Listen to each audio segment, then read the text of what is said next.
여러분 안녕하십니까. 11월 30일 금요일 뉴스투데이 울산입니다. 울산지방 오늘은 황사가 유입되면서 미세먼지가 나쁨을 보이고 있는 가운데 대체로 맑고 낮 최고 기온은 15도로 예상됩니다. 주말인 내일도 미세먼지 나쁨이 이어지겠으며 가끔 구름이 많고 아침 최저 5도, 낮 최고 14도의 기온 분포를 보이겠습니다. 동해 남부 앞바다 해상은 0.5에서 1m 높이의 파도가 일겠습니다. 최근 학교 현장에서 스쿨 미투 사건이 잇따르자 교육당국이 고강도 대책을 내놨습니다. 교직원 성범죄에 대한 원스트라이크 아웃제를 시행하고 성폭력 대응 전담 부서도 신설합니다. 이상욱 기자입니다. 여성이 술을 취할 정도로 마시면 성적 욕구의 간접 표현으로 오해하는 남성이 많다. 남자들 반은 성매매를 한다는 통계가 있으니 너희들 절반도 성매매를 할 것이다. 누가 들어도 성적 수치심을 느낄 이런 말들이 교육 현장에서 버젓이 떠돌자 교육당국이 고강도 대책을 발표했습니다. 우선 교직원 성범죄에 대해서는 원스트라이크 아웃제를 시행합니다. 성폭력 사안을 축소 은폐하거나 피해자 보호 의무를 소홀히 할 경우 무관용 원칙에 따라 관련자를 문책하기로 했습니다. 조례 개정을 통해 성희롱 성폭력 대응 전담부서를 신설하고 특별조사단의 기능을 강화해 특별조사단장을 과장급에서 부교육감으로 격상합니다. 곪은 상처는 감추고 덮는다고 해결되는 것이 아니라 아프고 고통스러운 과정이 있더라도 드러내고 고름을 짜낼 때만 새살로 채워질 수 있습니다. 이 밖에 피해자 중심의 보호체계 구축을 위해 스쿨 미투 온라인 신고센터 홍보를 강화하고 학교 성교육 담당 교사를 지정해 성교육 표준안을 만들어 배포하기로 했습니다. 올 들어 신고된 스쿨 미투 관련 사건은 울산에서만 179건에 이르지만 가해자가 제대로 처벌된 건 20%에도 미치지 않습니다. 교육당국의 대책 이전에 우리 사회의 뿌리 깊은 성별 고정관념이 해소되지 않으면 스쿨 미투 사건이 언제든 재발할 수 있다고 전문가들은 지적하고 있습니다. MBC 뉴스 이상욱입니다. 지난달 초 울산에 불어닥친 태풍 콩레이로 인한 피해가 아직 다 복구되지 않았습니다. 유적지 데코와 펜스는 망가진 채 방치됐고 타화강 상류 지역에는 쓰레기가 아직 그대로 남아 있습니다. 주희경 기자입니다. 태화강 상류에 위치한 울주군 범서읍 이반리의 공룡 발자국 유적지. 바위에 새겨진 발자국을 보려면 강 가까이 내려가야 하지만 가기가 꺼려집니다. 데크는 일부 부서져 언제 무너질지 알 수 없습니다. 주변은 스티로폼과 캔 등 쓰레기 천지입니다. 지난달 6일 강풍을 몰고 온 태풍 콩레이로 피해를 입은 건데 2달 가까이 방치되고 있는 겁니다. 태풍이 지나간 이후 곳곳에 쓰레기가 넘쳐나고 심지어 펜스는 다 무너져 버렸습니다. 완전히 망가지고 엉망이죠. 그때 와가지고 요만 잠깐 하고 저거는 쓰레기는 그대로 놔놨다고. 맑은 공기에 경치 좋은 선바위 인근 태화강변도 사정은 비슷합니다. 축구장 3개 너비만큼의 널따란 풀밭이 태풍 당시 휩쓸러 내려온 쓰레기들로 엉겨 있습니다. 지금 걷다 보면 이 쓰레기장 속을 걷는 것 같아서 이 휴식을 참 하고 싶은 마음인데 마음이 많이 민망하고. 울주군은 태화강 상류는 상대적으로 사람들 왕래가 적어 피해가 큰 다른 지역 위주로 복구를 하다 보니 미처 손길이 미치지 못한 부분이 있다고 답했습니다. MBC 뉴스 주희경입니다. 울산시 의회에 이어 중구의회도 앞으로 4년간 의정비를 동결하기로 했습니다. 나머지 4개 구군 의회가 의정비 동결에 동참할지는 미지수입니다. 최지호 기자입니다. 중구 의정비 심의위원회가 울산 지역 기초의회 가운데 유일하게 4년 동결을 결정했습니다. 공무원 임금 상승률만큼 의정비를 올릴 것으로 예측되기도 했지만 주민을 대표하는 기초의회가 경제 위기로 인한 고통 분담에 앞장서야 한다는 의견이 다수였습니다.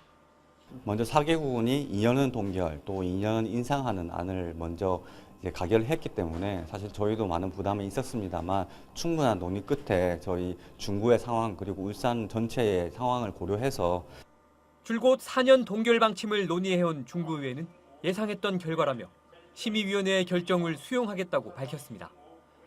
나머지 4개 구군 의정비 심의위원회는 앞서 시의회와 행보를 같이 하는 듯 2년 동결, 2년 뒤 2.6% 인상안을 이미 확정한 상태입니다. 의정비 셀프 인상 논란을 빚었던 울산시의회가 여론을 의식해 입장을 번복한 것처럼 다른 구군의회의 행보에 관심이 쏠리고 있습니다. 각 기초의회는 행정사무감사와 예산안 심의 등의 일정을 마무리한 뒤 의정비 동결에 대해 집중 논의할 계획이라고 밝혔지만 의원들 모두 찬성할지는 미지수입니다. 정치인이자 동시에 또 생활인인 거잖아요.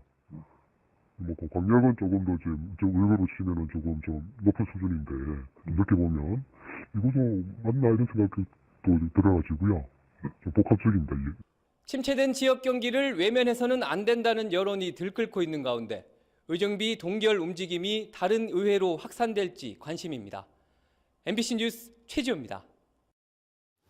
울산시의회 행정자치위원회와 교육위원회가 다음 달 14일 의정활동을 마치고 일제히 해외 연수를 떠납니다. 행정자치위원회는 다음 달 16일부터 6박 8일 일정으로 터키를, 교육위원회는 다음 달 17일부터 3박 4일 동안 중국으로 해외 연수를 떠납니다. 반구대 암각화 보존 대책 강구를 위해 떠나는 행정자치위원회의 해외 연수는 터키 이스탄불과 카파도키아 같은 관광지 위주로 일정이 꾸려졌습니다. 교육위의 연수 지역인 중국 상해와 항주는 4차 산업에 대비하고 사교육 현황을 파악하겠다는 목표와는 맞지 않는다는 지적입니다. 자유한국당 소속 중구의회 의원들은 어제 기자회견을 열고 박태환 중구청장이 고도 제한 완화와 관련된 허위 사실을 유포한 데 대해 반성하고 법적 책임을 지라고 요구했습니다. 또 검찰의 수사에 적극적으로 협조하고 국민들에게 사죄해야 한다고 주장했습니다. 이에 대해 박태환 중구청장은 고도 제한 완화가 이루어질 수 있도록 꾸준히 노력할 것이라고 답했습니다. 부유식 해상풍력 발전단지 사업에 참여 의사를 밝힌 민간 투자 4개사가 각각 사업 계획을 밝혔습니다. 계획대로 2030년 울산 앞바다에 해상풍력 발전단지가 조성되면 지역 기업의 참여도 늘어날 것으로 보입니다. 서하경 기자입니다. 울산 앞바다 동쪽 58km 해상. 2015년까지 육상에 폐기물을 버린 해양 투기 지역입니다. 스웨덴 기업과 합작한 해양 플랜트 전문 기업은 총 사업비 8조 5천억 원을 투자해 이곳에 1.4기가와트 규모의 부유식 해상풍력 단지를 조성하겠다고 밝혔습니다. 이 불황을 타파하고 어떤 생존을 모색하고자 신규 사업을 추진하는 중에 부유식 해상풍력을 또 다른 해양 플랜트 관련 사업으로 선정을 하고 영국의 투자회사와 합작한 한 기업은 온산항에서 60km 떨어진 곳에서 1.2기가와트 규모의 부유식 해상풍력 단지를 개발하겠다고 밝혔습니다. 기술력과 자본을 보유한 세계적인 기업들과 합작한 국내 4개 기업이 부유식 해상풍력 사업 계획을 내놨습니다. 발전량은 원전 1개 발전소 규모인 1.4기가와트 규모, 1기가와트당 고용 창출여가는 3만 5천 명으로 내다보고 있습니다. 2030년이면 많게는 2기가와트까지 생산이 가능한 해상풍력 발전단지가 마련되는 것입니다. 울산시는 단지 조성이 본격화되면 지역 기업의 부품 제작 설치 참여가 늘 것으로 기대하고 있습니다. 민간 투자자들의 뜨거운 열기를 통해서 이 사업의 성공을 확신하게 되었습니다. 울산시는 이 사업이 반드시 성공할 수 있도록 모든 행정적 지원과 노력을 다하겠습니다. 울산시는 정부가 주도하는 해상풍력 단지 사업과 별도로 민간 투자를 이끌어낸다는 계획입니다. 세계적인 기업에 잇따른 러브콜에 부유식 해상풍력 사업이 조금씩 가시화되고 있습니다. MBC 뉴스 서하경입니다.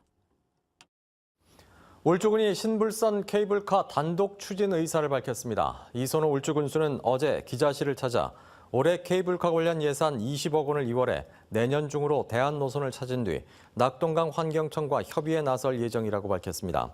이 군수는 추진 과정에서 믿을 만한 민간 사업자가 나타나면 민간에 넘기는 방안도 검토하고 있다고 덧붙였습니다. 울주군 서생면 간절곶 스포츠파크 일원에 추진됐던 야구 전용구장 설립이 잠정 보류됐습니다. 울주군은 원전 지원금 등 150억 원을 투입해 2만 제곱미터의 부지에 야구 전용구장을 짓기로 했지만 비용 편익 분석 결과 B씨가 0.15로 극히 저조하다는 결과가 나왔다고 밝혔습니다. 또 간절곶 야구장이 도심과 26km나 떨어져 접근성이 낮다는 지적도 있어 건립을 잠정 보류하기로 했지만 야구 전용구장 건립을 바라는 동호인들이 많아 논란이 예상됩니다. 현대중공업은 최근 일부에서 제기된 본사 이전설은 사실 무근이며 허위 사실 유포에 대해서는 책임을 묻겠다고 밝혔습니다.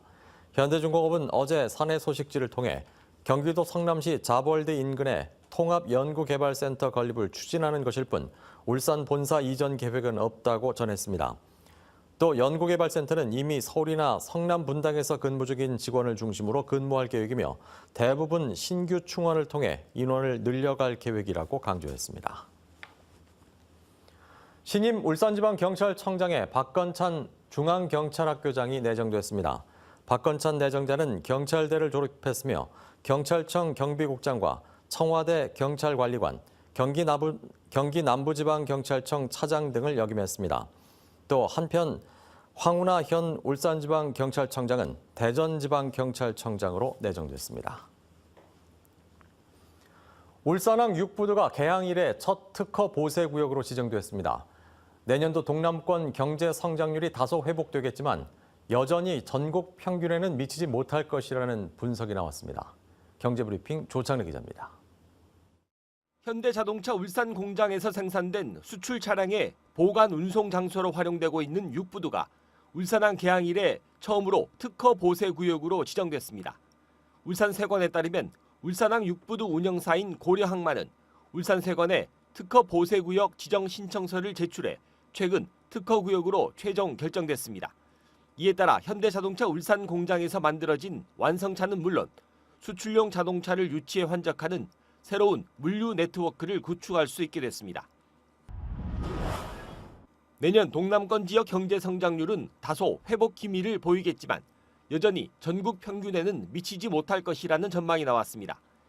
BNK 금융경영연구소는 보고서에서 내년도 동남권 지역의 경제 성장률 전망치는 1.7%로 최근 3년간 이어진 0%대 성장에서 벗어나겠지만 전국 평균 성장률 전망 2.6%에는 미치지 못할 것으로 내다봤습니다.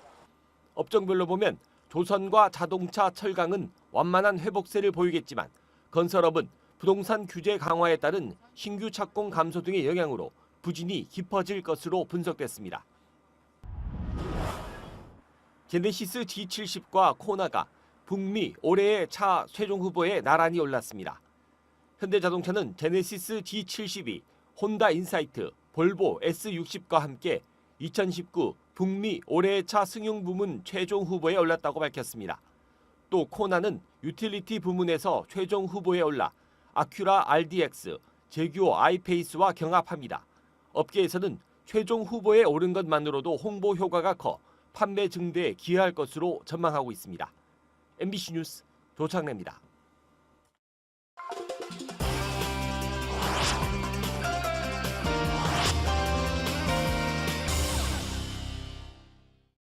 경남 거제에서 50대 여성을 무차별 폭행해 숨지게 한 사건의 첫 재판이 열렸습니다. 피고인은 살인을 하기는 했지만 계획적인 살인은 아니라는 주장을 폈습니다. 울산에서도 20대가 폐지를 줍던 할머니를 폭행한 사건이 있어서 재판 결과가 주목됩니다. 경남에서 장영 기자입니다. 한 남성이 무릎을 꿇고 애원하는 여성에게 발길질을 합니다. 30분 동안 수십 차례 폭행이 계속됩니다. 가해자는 20살 박모 씨. 술에 취해 집으로 가다 길에서 폐지를 줍던 58살 여성을 마구 때려 숨지게 했습니다. 살인 혐의로 기소된 박 씨에 대한 첫 재판이 창원지법 통영지원에서 열렸습니다. 범행 동기 전혀 기억나지 않으시나요? 그 당시 정말 기억 안 나세요? 반성문은 왜 제출하셨어요? 범행 동기 기억 안 나세요? 재판 내내 눈물을 흘린 박 씨는 변호인을 통해 미필적 고의에 의한 살인 혐의는 인정한다고 밝혔습니다. 즉 자신이 폭행으로 여성이 사망할 수도 있다는 걸 알고는 있었지만 처음부터 살인을 계획하지는 않았다는 주장입니다. 사람이 죽으면 어떻게 되는지 호기심을 갖고 있었다는 검찰 공소장의 범행 동기 부분을 부인한 것입니다. 피고인이 왜 이런 범행을 이르게 된 것인지에 관한 그 범행의 동기는 불명확하다. 그렇게 봐야 되지 않을까라고 그렇게 의견서를 제출했습니다. 하지만 검찰의 생각은 다릅니다.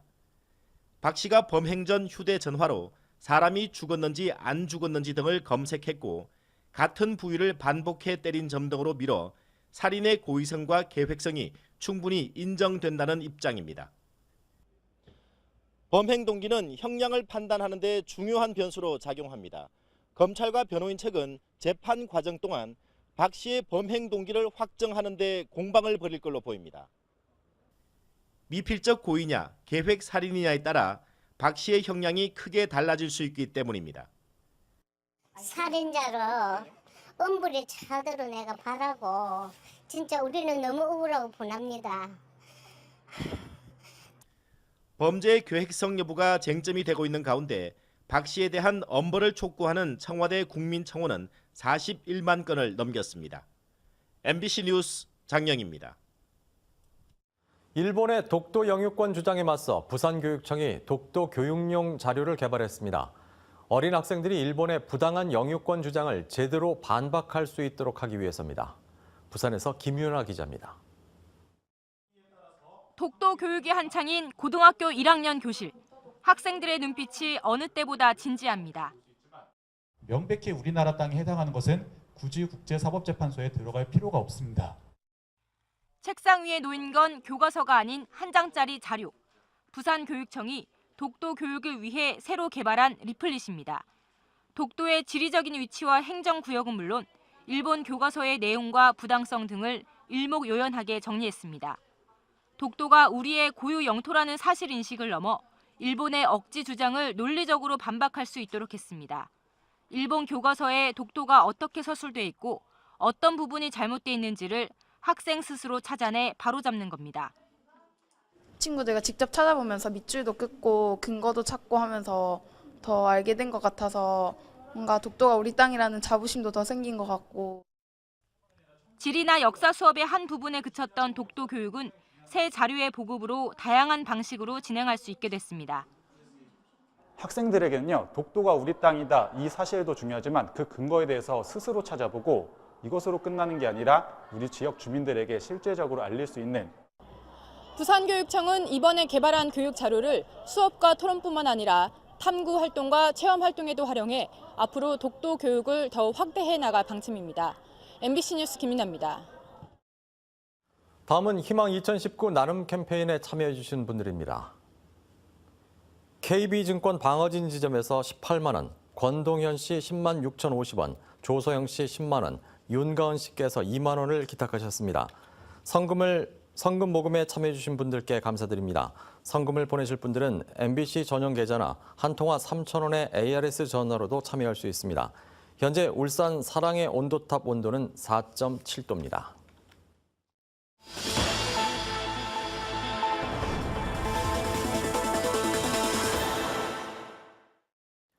울산지방법원 김주옥 판사는 제주도 땅에 투자하라고 속여 돈을 가로챈 혐의로 기소된 모 기획부동산 대표 44살 A씨에게 징역 5년을 선고하고 부대표 등 주요 임원 3명에게 징역 3, 4년을 선고했습니다. 나머지 임원 6명에게는 징역 1년 6개월에서 2년 6개월과 집행유예 3년을 선고했습니다. 이들은 울산에서 기획부동산을 운영하면서 제주도에서 진행하는 타운하우스 개발 사업에 투자하면 큰 돈을 벌 수 있다고 속여 투자자 270명에게서 약 100억 원을 받아 가로챈 혐의로 기소됐습니다. 울산지방법원 황보승혁 판사는 지난해 8월 자신이 운영하는 사무실의 여직원 화장실에서 불법 촬영을 시도한 혐의로 기소된 46살 A씨에게 징역 6개월을 선고했습니다. 재판부는 A씨가 카메라 조작 연습을 하는 등 불법 촬영을 시도한 것이 분명한데도 범행을 부인하며 허위 해명을 하고 문제를 제기한 직원들을 해고하는 등 죄질이 나쁘다고 지적했습니다. 랑제 문화장학상 시상식이 어제 울산 상공회의소에서 열렸습니다. 올해 수상자는 김진수 전 대한적십자사 울산혈액원장, 홍순권 효사관학교 교장, 김혜섭 울산무용협회 회장, 김정자 전 울산광역시 테니스연합회장 등 4명입니다. 랑제 문화장학재단은 김철 이사장이 사재 5억 원을 털어 지난 2004년 6월 설립한 재단 법인으로 불우이웃과 문화활동에 공이 큰 단체와 개인 등을 지원하고 있습니다. 울산 지역 택시 운송 사업조합들과 4개 노조는 어제 기자회견을 열고 울산시의 택시 요금 인상안을 거부하며 현실적 요금 인상안을 마련해달라고 요구했습니다. 이들은 울산시가 2013년 이후 6년 만에 택시요금 인상을 검토하면서도 인상률은 역대 최소 수준에 그쳐 택시업계 영업 손실 보전에 도움이 되지 않는다고 주장했습니다.